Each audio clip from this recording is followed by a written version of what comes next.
रूहानी ताकत, हर अमल से पहले यह अमल करना ज़रूरी है, नहीं तो आपका अमल करना बेकार है। जैसे कि जिन जिन्नात परी को बुलाने के लिए रूहानी ताकत का अमल पहले ही किया जाता है।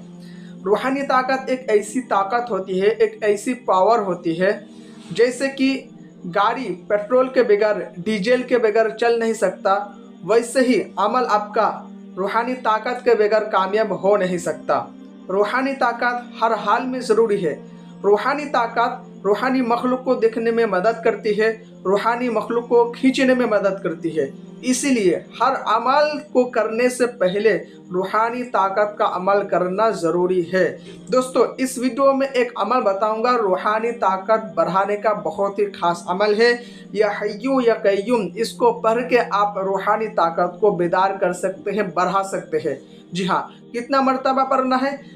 1100 यानी 1100 मरतबा पढ़ना है। अव्वल व आखिर 3-3 मरतबा दरूद इब्राहिम पढ़ना है, या फिर दरूद सल्लल्लाहु अलैहि वसल्लम, इसको ही पढ़ सकते हैं। ठीक है, 3-3 मरतबा अव्वल व आखिर, और बीच में 1100 मरतबा या हय्यो या कय्यूम। किस टाइम को पढ़ना है? इस अमल को आप इशा की नमाज के बाद कर सकते हैं, और अगर मुमकिन हो तो आप फजर की नमाज के बाद ही कीजिएगा तो सबसे ज़्यादा बेहतर रहेगा। जी हाँ, हो सकते हैं तो आप इशा की नमाज के बाद कीजिए, या फिर अगर हो सकता है तो आप फजर की नमाज के बाद कीजिए। इंशाल्लाह आपके अमल में 4 चांदें लग जाएगी। दोस्तों, जिस नमाज के बाद भी आप इस अमल को करेंगे, उस नमाज को छोड़ के बाकी और जो 4 नमाजें हैं, इसी अल्फाज को या हय्यू या कय्यूम को 101 बार पढ़ना है। इसको जारी रखना है इसी तरीके से ही 7 दिन तक। यह अमल इसी तरीके से ही करना है 7 दिन तक। अगर आप इस अमल को पूरा कर लेते हैं तो यकीन मानिए आपके अंदर इतना रूहानी ताकत आ जाएगा कि आप सोच भी नहीं सकते। दोस्तों, रूहानी ताकत सिर्फ अमल में कामयाबी नहीं करवाता, बल्कि रूहानी ताकत एक ऐसी ताकत है कि आपके ज़ुबान में तासीर आ जाती है।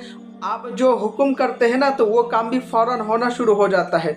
दोस्तों, रूहानी ताकत में कामयाब होने से पहले कुछ आपको शर्तों का ख्याल रखना ज़रूरी है। जैसे कि आप गंदी बातें नहीं बोल सकते हैं जब आप इस रूहानी ताकत बढ़ाने का अमल को करेंगे तो, और आप गंदी चीज़ें नहीं सुन सकते हैं, गंदी चीज़ें नहीं देख सकते हैं, गंदी सोच नहीं सोच सकते हैं। दोस्तों, आप गंदी चीज़ भी नहीं पी सकते हैं, खा सकते हैं, जैसे कि तंबाकू, सिगरेट, खैनी वगैरह वगैरह। ठीक है, ये नशा वाली चीज़ें आप नहीं कर सकते हैं। आपको गंदी चीज़ों से, गुनाह की कामों से दूर रहना है। आपको ज़्यादातर अल्लाह की जिक्र व अज़कार में मशगूल रहना है, तब जाकर ही आप इस रूहानी ताकत को प्राप्त कर पाएंगे, नहीं तो अमल करना आपका बेकार है। दोस्तों, अगर आपको कोई भी जानकारी चाहिए इसी के मुतालिक, या कोई भी अमल के मुतालिक, या फिर आपके कोई भी घर का मसला मसाइल है और उसके बारे में आपको इलाज करवाना चाहते हैं, ठीक है, तो आप मुझे व्हाट्सएप पर मैसेज कर सकते हैं। व्हाट्सएप नंबर यह है जो आप लोगों को स्क्रीन पर नज़र आ रही है, 74 80 95 95 03, यानी 7480959503। इसी नंबर पे आप लोग मुझे मैसेज कर सकते हैं।